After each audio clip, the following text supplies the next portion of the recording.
Kilala ang lalawigan ng Quezon bilang the land of 1,000 colors dahil sa masagana nitong kultura, tradisyon at naggagandahang destinasyon. Kaugnay sa pagdiriwang ng World Tourism Day 2023 na may temang Tourism and Green Investments, sama-samang dumalo ang mga sangguniang bayan tourism chairpersons, municipal tourism officers at non-government tourism-related agencies ng lalawigan ng Quezon. Sa isinagawang programa kahapon, ika-28 ng Setyembre, na ginanap sa Chaang Convention Center. Sa pangunguna ng Provincial Tourism Office, nagkaroon ng talakayan patungkol sa mga environment-friendly tourism projects, iba't ibang programang prioridad ang kapakanan ng mga tao at mga panturismo mapagkakakitaan na naglalayong mapayabong ang turismo sa lalawigan ng Quezon.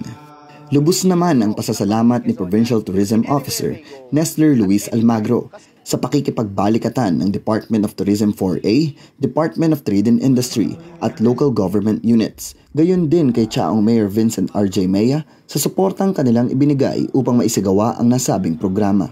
Lagi nating sinasabi sa lahat ng nanonood or sa lahat ng nakakausap natin that yung tourism sa Quezon uunlad lang at makikilala kung tayo mismo yung mag-a-advocate para dito kasi wala namang ibang magmamahal sa lalawigan natin kung di tayo. So hopefully yung mga kalalawigan natin, mapakita nila yung galing, yung talento, yung puso ng pagiging Quezonian in anywhere they go.